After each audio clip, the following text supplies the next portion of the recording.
Bienvenidos a Metamorfoseando, mi podcast sobre desarrollo y crecimiento personal, donde podrás encontrar ideas y recursos para llevar una vida más plena.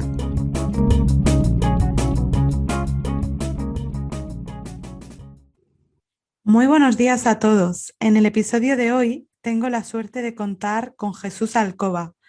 Él es director de la Escuela de Negocios La Salle, en Madrid. Autor de libros como Ultraconciencia, Génesis o La Brújula de Shackleton, entre otros. Es también conferenciante y colaborador habitual en medios de comunicación. Creador de 99 Shack, un diario virtual sobre la expedición Endurance, e imparte seminarios sobre el éxito y el liderazgo basados en la figura de Shackleton.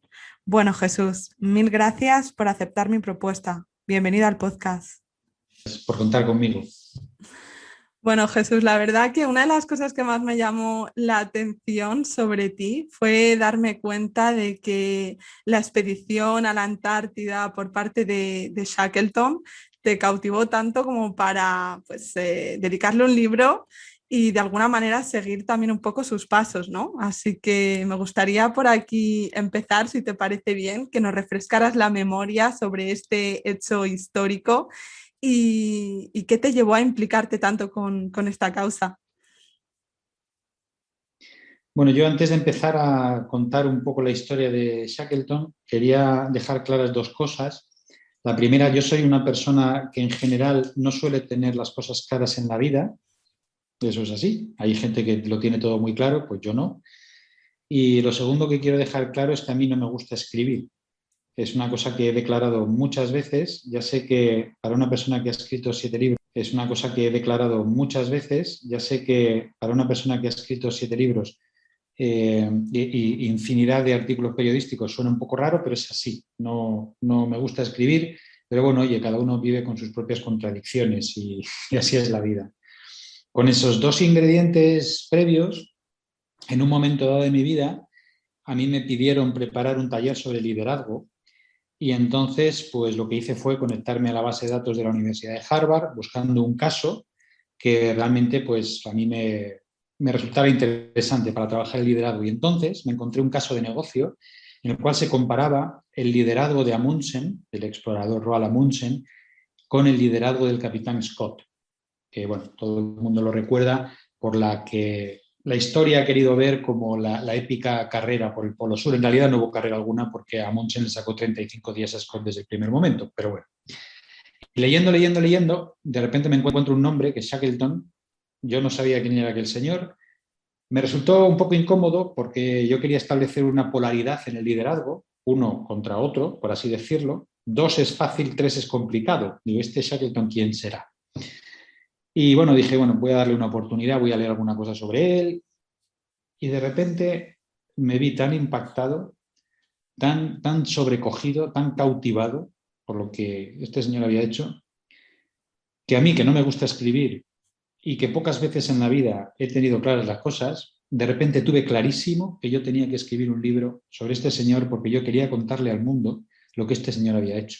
Y así empezó el proyecto de la brújula de Shackleton, que yo creo que es con mucho mi libro más conocido, mi libro más vendido, el libro del cual yo creo que se han sacado quizá más enseñanzas para la vida cotidiana. Y bueno, y esa es la historia, contada así en breve. ¿No? Esto de que eres una persona que no ha tenido claras o que no tiene las cosas claras, porque de alguna manera yo creo que esto también conecta mucho con esa figura, ¿no? También de Shackleton, y desde aquí podemos encontrar una primera enseñanza, y es que para mí fue una persona o un ejemplo claro de que es posible imaginar otro tipo de vidas, ¿no? Es como que digamos todos de alguna manera nos movemos en una misma dirección o en un mismo rumbo, pues estudiando una determinada carrera, luego queriendo trabajar de ello, y por la vida pues vamos aceptando un poco esas propuestas que la sociedad nos va poniendo, ¿no?, encima de la mesa, pues el comprarnos un piso, una casa. Y él, yo creo que fue un ejemplo precisamente de esto, de que es posible imaginar un ideal totalmente diferente de vida, ¿no? Eso tiene mucho que ver con mi segunda. Eso tiene mucho que ver con mi segunda charla TEDx o TEDx, como se les llama también, que se llama El Manifiesto de las Ovejas Negras y que más o menos explica lo que tú estás diciendo y que yo comparto. Hay una figura muy establecida en cualquier sistema de audio doméstico, que es lo que llamamos los ajustes preestablecidos, ¿vale?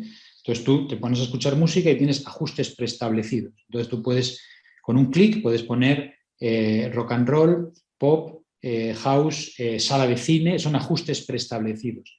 Bueno, yo creo que vivimos todos con ajustes preestablecidos. O sea, yo creo que hay guiones predeterminados en los cuales nos subimos, ¿no? Te subes al guión del que se casa y tiene hijos. Te subes al guión del que hace una oposición. Te subes al guión del que hace una carrera y luego come de esto, ¿no?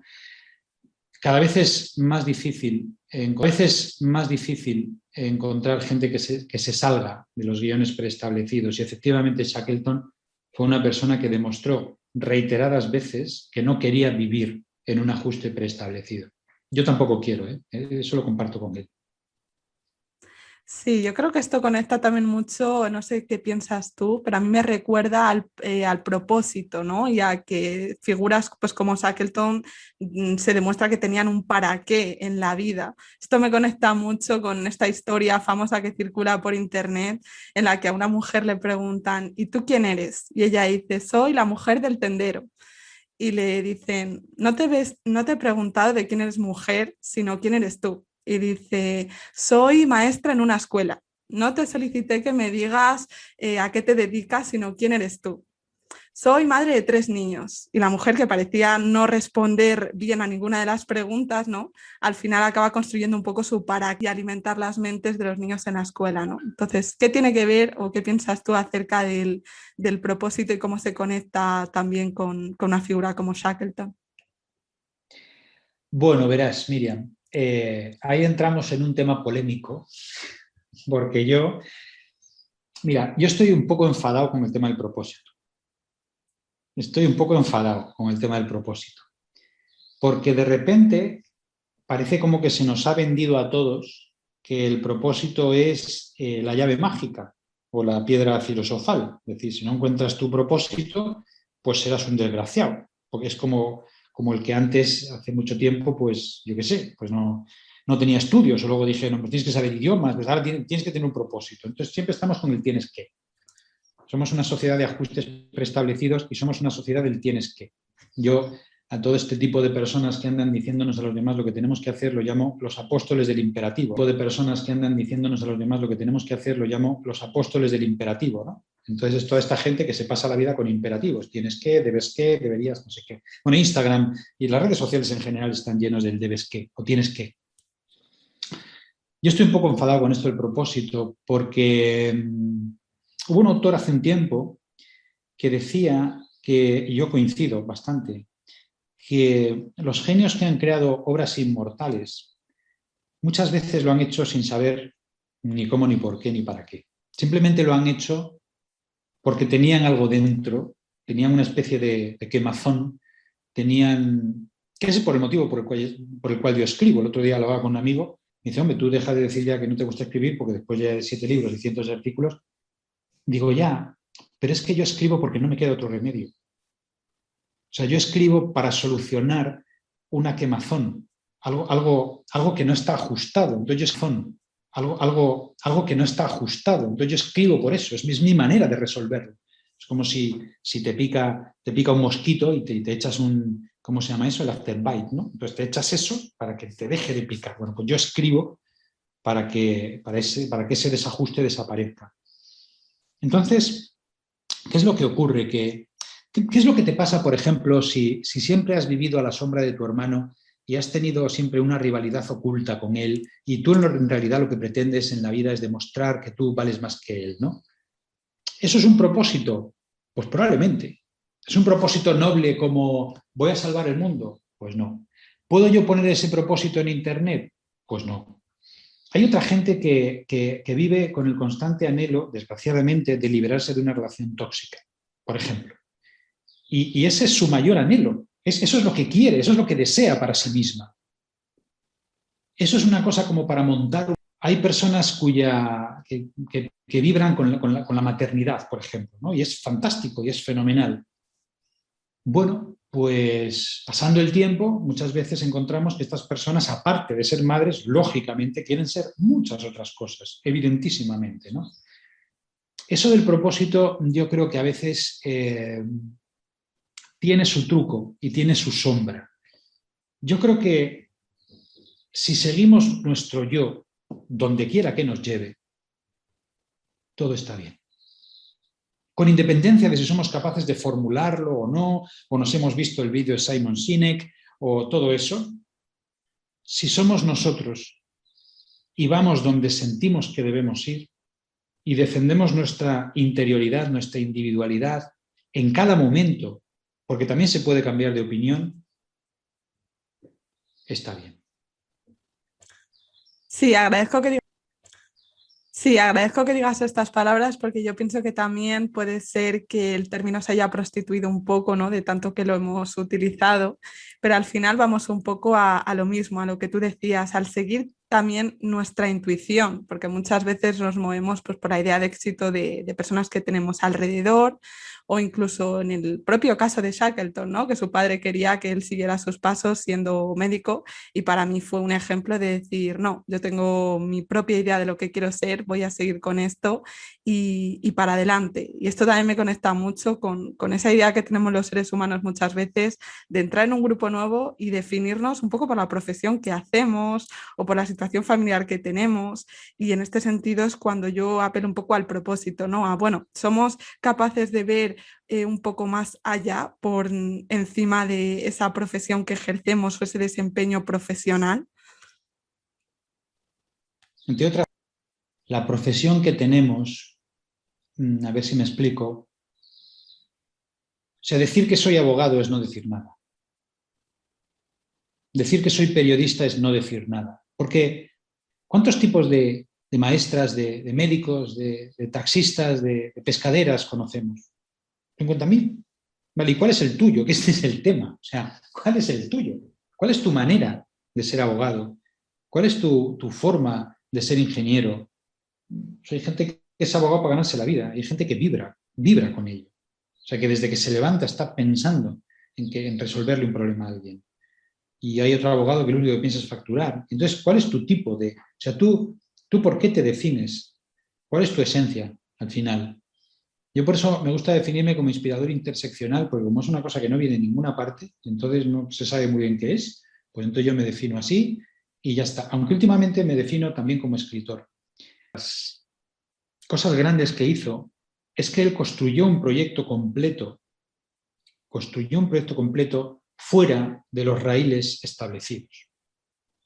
Es decir, cruzar la Antártida a pie era algo que no existía antes de él y que no existió después hasta los años 50. O sea, generó algo completamente inédito. Y esto era algo que le distinguía a él, su capacidad de buscar su propio rumbo, su propia ruta, aquello donde el corazón le llevaba, ¿no? Porque hay un pasaje muy bonito donde él le escribe a su mujer, Emily Dorman, y dice él, yo soy explorador. Es que no sé entenderme de otra manera, ¿no? Yo que he estado en la Antártida, como mucha de la gente que me ha leído sabe, el sitio donde él descansa, que es una ladera preciosa en la isla de South Georgia, un sitio francamente recomendable para visitar, aunque yo entiendo que a lo mejor no nos pilla muy a mano. Y entonces hay un monolito encima de la tumba de él, y entonces ahí lo único que pone es, que me parece maravilloso, lo que pone es Ernest Shackleton, explorador. Él que tenía el título de ser, él que tenía todos los títulos de la marinería habidos y por haber, él que además era escritor, o sea, todo eso, y él se definía como explorador. A mí eso me parece tan grande. Podría haber puesto su currículum, como ahora hacemos en LinkedIn, que de repente ponemos esto y lo otro y lo otro y lo otro y llenamos todo el espacio disponible como los gases nobles, porque yo soy esto y soy lo otro y soy lo de más allá. Y él era Ernest Shackleton, explorador, una de las personas que para mí fue el responsable de la mayor gesta de heroísmo, liderazgo, superación y éxito de todo el siglo XX. Y lo único que decía de sí mismo es que él era explorador, que era una persona en búsqueda. Sí, yo creo que eso habla mucho de su humildad y también pues su capacidad de liderazgo, ¿no? Y de aquí que se haya utilizado como ejemplo pues en muchas como ejemplo pues en muchas organizaciones, yo creo, para explicar este tema, porque no es casual que gente que compartió la aventura con él dijera cosas como Shackleton sin hacer nada no es Shackleton, o todo funciona como un reloj, todo el mundo sabe perfectamente qué tiene que hacer, cuál es su función. O sea, ¿cómo podemos explicar de alguna manera su ejemplo pues, para inspirar, ¿no? Como líder y un poco también me venía a la cabeza este liderazgo que se está haciendo ahora, que se quedan un poco en la superficie, en el tema del reconocimiento, del éxito, conectando un poco con todo lo que decías tú, ¿no? De que ponemos en LinkedIn un montón de atributos que somos y al final yo creo que el líder es la primera persona que se mete ahí en el barro, ¿no? Y que es uno más. Una de las cosas que sabemos sobre el liderazgo, aunque no lo digamos mucho, pero es una gran verdad, es que es muy difícil separar el líder de la persona. O sea, a mí lo que me pasma es que muchas veces construimos catedrales góticas en torno al liderazgo y muchas veces desconsideramos la construcción de la persona que está debajo. Shackleton era una persona, en realidad yo no sé cómo él era en realidad. Yo soy uno de sus biógrafos, probablemente uno de los biógrafos más conocidos en lengua castellana de Shackleton. He leído mucho sobre él, he conocido a parte de su familia, he estado en la casa donde él nació, he ido a la Antártida y he recorrido sus pasos. En fin, tengo cierta afinidad con el personaje. Yo no sé cómo era realmente, pero por todos los indicios que yo tengo, yo creo que él era una persona de piel. Creo que era una persona de vivir las cosas muy a flor de piel. Una persona de muy poco artificio, de muy poco tingladito, para que nos entendamos. Él era quien era y era lo que era, y miraba como miraba y hablaba como hablaba, ¿no?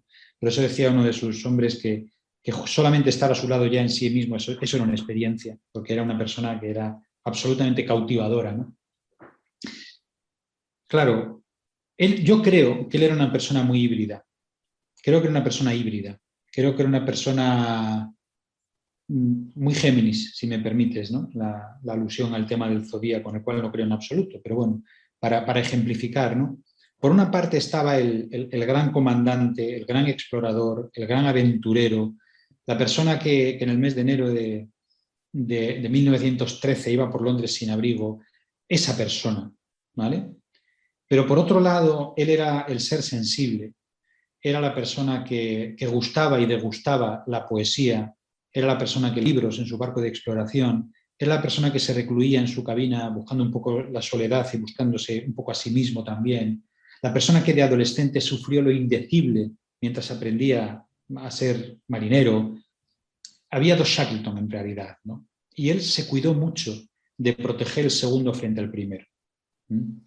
Y de ahí, de ese segundo, nacía su empatía, nacía su extraordinario trato para la gente, nacía el cariño que le tenía a sus hombres, pero en determinados momentos aparecía el otro personaje, el gran Shackleton, ¿no? Aquella persona que era capaz de grandísimas cosas y que fue capaz de traer a 27 personas de la Antártida sin barco y sin apenas medios, ¿no?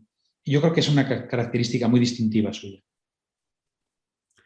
Sí, yo creo que sería súper interesante, ¿no? Aprovechar todas estas enseñanzas de los buenos líderes para traerlos de manifiesto a la realidad que vivimos hoy en día, ¿no? Porque es que cuenta de que, bueno, no sé hasta qué punto el liderazgo de nuestros políticos de alguna manera sirve pues para construir un poco unas ideas, ¿no? Y unos valores, o si solamente pues se dedican a cruzarse insultos, descalificativos, un poco pues porque la gente les vote, pero me falta como, no sé qué opinas tú, pero me falta como un poco más allá, ¿no? Ese papel del líder realmente, de volviendo un poco al valor de la autenticidad que tú decías, que hay detrás de toda esa gente a la que a lo mejor le escriben los discursos, pero realmente yo creo que el pueblo no conectamos porque no vemos esa autenticidad.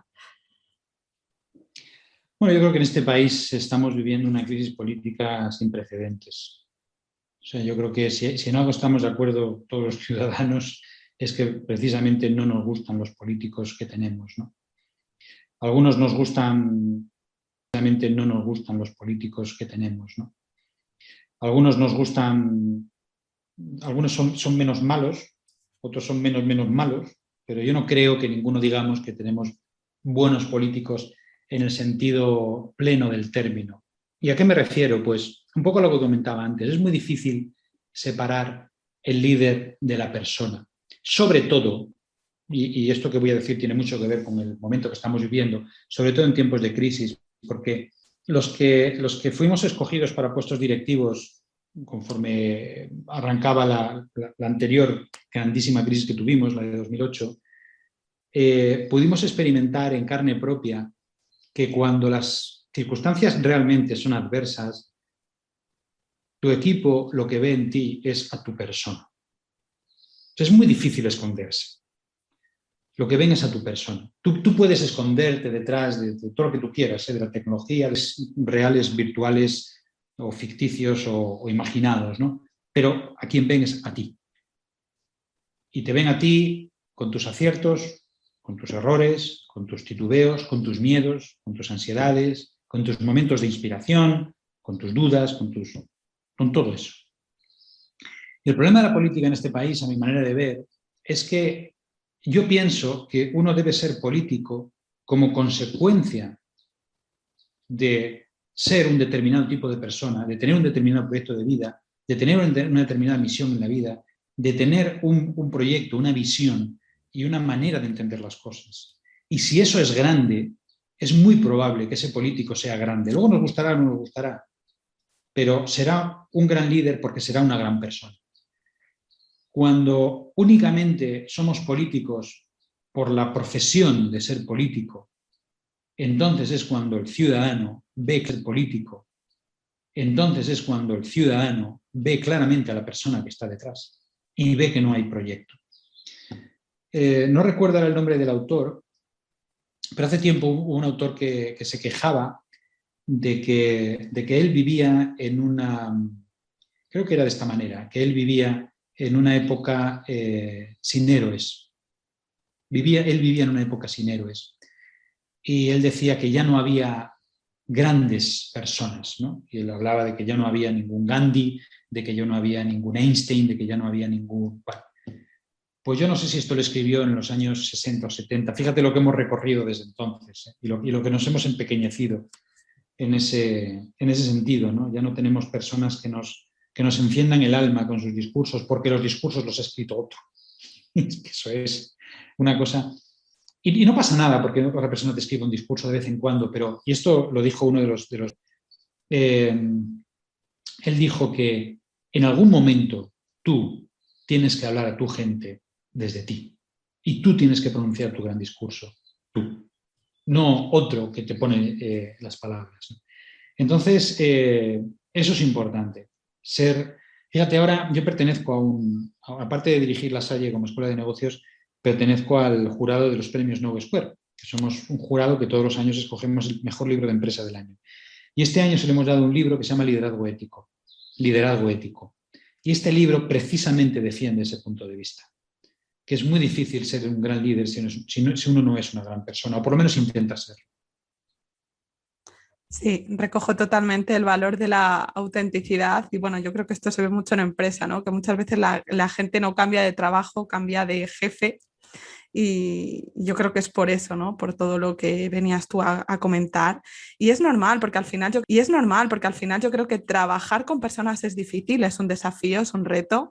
Cada persona tiene sus aspiraciones, su personalidad y luego en empresa, pues claro, hay rivalidades, hay envidias y bueno, para mí, pues volviendo otra vez a Shackleton, él tuvo ahí un papel impresionante, ¿no? Con todas esas desventuras que sufrieron a lo largo del viaje, que pasaron pues frío extremo, que pasaron pues penurias con la comida y aún así sacaba esas fuerzas pues para organizar carreras de trineos, para intentar motivar, ¿no? A sus, no empleados, pero a las personas que la acompañaron en la aventura. Y es curioso comprobar como muchos de ellos cuando escribían en sus diarios pues su día a día, de alguna manera no reflejaban la crudeza de lo que estaban viviendo, ¿no? O sea, es impresionante ver cómo podía recoger mucho optimismo. Dices, wow. Hombre, él era una persona nativamente optimista. Hay biógrafos que dicen que quizá en exceso, yo no estoy de acuerdo. Era una persona optimista, su gente era optimista. Él les reclutaba por ser optimistas, les reclutaba por su ánimo, por su estado de ánimo, por su manera de estar, por su manera de vivir, por su manera de celebrar. Y hay una cosa interesante sobre Shackleton. Claro, hay un libro se llama Leading at the Edge, no sé cómo se tradujo en español, lo escribió Dennis Perkins, y es un librazo sobre Shackleton, y es sobre el liderazgo en crisis. Entonces analiza un poco cuál es la perspectiva del liderazgo en una situación completamente dramática, como era la de Shackleton. Y él probablemente no era una persona que lo tuviera siempre todo claro, pero sí era una persona que tenía claro el próximo paso. Era una persona que se anticipaba, aunque fueran 5 minutos, se anticipaba y era una ventaja. Entonces, mientras otras personas nos perderíamos en el hoy, él estaba pensando, calculando cuál era el próximo paso, aunque el próximo paso fuera dentro de 5 minutos. Y ahí hay una cosa muy difícil de hacer, porque hoy, ahora que vienen todos los teóricos del presente, de vivir el momento presente, todo eso está muy bien, pero en realidad, desde el liderazgo, que es de lo que estamos hablando aquí, lo que es realmente interesante es una pequeña oscilación entre el hoy y el dentro de 5 minutos, o entre el hoy y el mañana, o entre el hoy y dentro. Es una cosa como que va y viene, porque esto lo decía Kennedy, me parece. Si tú estás solo en el hoy, te vas a perder el mañana. Eso está claro. Y a la vez, si estás siempre en el mañana, te vas a perder en el hoy. Hay un modelo de liderazgo que se llama el liderazgo de las 3 cajas, que lo que dice es que en realidad el ejercicio del liderazgo va visitando el legado, el presente y el futuro. Y va haciendo ese ejercicio de oscilación entre los 3 momentos. Y es la combinación entre los 3, que era lo que hacía Shackleton, es la combinación entre los 3 la que realmente te da la visión. Sí, me parece, al hilo de todo lo que has dicho, me he quedado, sobre todo al principio cuando comentabas también, ¿no? El tema de les elegía, Shackleton elegía a las personas que le acompañaban en el viaje por su optimismo. Me ha parecido curioso porque estaba yo pensando, el otro día leía, no me acuerdo qué libro en concreto, decía, pues un ingeniero en Apple no sería igual de feliz que en Microsoft, ¿no? O sea, cada uno dependiendo de los valores y de la personalidad pues cuadra más en un sitio que en otro. Y desde aquí, pues claro, es muy inspirador el ejemplo de Shackleton, porque volviendo al anuncio que él puso, ¿no? Para reclutar a esos hombres, pues de primeras no era nada alentador. O sea, el anuncio era algo así como se buscan hombres pues para viaje pues complicado o peligroso o frío extremo. Claro, desde aquí dices, ¿qué explica esto de la motivación también? Bueno, voy a aprovechar este momento y este canal que me ofreces para volver a hacer otra cosa que he hecho muchas veces, que es precisamente desmentir el tema del famoso anuncio de Shackleton. Eh, tenemos muchas pruebas para afirmar que ese anuncio jamás existió. Voy a explicar por qué. Esto es para los que ya tienen un cierto conocimiento de Shackleton, pues es un detalle yo creo que jugoso, ¿no? Es verdad que Shackleton anunció su viaje, anunció en un periódico, eso es cierto, pero no fue con un anuncio en la sección de anuncios por palabras. Y voy a explicar por qué. Porque Shackleton era un explorador de fama planetaria. Es decir, era una persona conocida probablemente en todo el globo. Uno de los detalles que yo menciono en el libro, en la brújula de Shackleton, es que cuando fueron los juicios del Titanic, él fue invitado a participar como testigo experto por su pericia y experiencia navegando en aguas heladas, ¿no? De hecho, lo que dijo es que el Titanic iba demasiado rápido. Bueno, quiero decir que era una persona muy reconocida. Entonces, una persona muy reconocida no pone un anuncio en la sección de anuncios por palabras. O sea, una persona muy reconocida lo que hace es que se va a un periódico potente, en este caso fue el Daily Mirror, en Londres, y anuncia su expedición en portada, a toda página, a toda página. Así es como él salía en los periódicos, no en la sección de anuncios por palabras, que probablemente sería lo que haría pues, una persona cero conocida, como puedo ser yo. Pero él no era este caso. Shackleton protagonizó muchas primeras páginas, a toda página de muchos periódicos. Entonces, no es lógico pensar que él pusiera ese anuncio. Y el segundo dato interesante es que hubo 5.000 personas que se apuntaron a ir con él, porque la promesa no era lo que luego ocurrió. La promesa era uno de los viajes más extraordinarios que usted haya podido vivir en su vida. Era como irse a la luna en aquel momento. Entonces, era un viaje fabuloso en el cual la gente quería participar.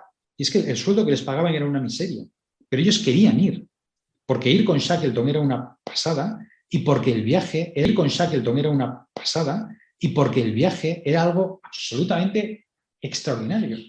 Entonces, no se planteaba como un viaje de penuria, se planteaba como un viaje de triunfo y de gloria. Y en fin, el tercer motivo es que han ofrecido, bueno, y yo desde aquí ofrezco, lo vuelvo a hacer, hay un premio desde hace un montón de tiempo, se ofrecen $100 al que entregue una copia original del anuncio. Este premio existe desde hace décadas y nadie nunca ha presentado nada. Y yo desde aquí ofrezco 100 euros al que me traiga el artículo, el anuncio, una copia original del anuncio de Shackleton, que no es eso que encontramos en Internet. Porque todo el mundo dice, no es que yo lo he visto, ya, es que tú has visto una cosa que es fake totalmente.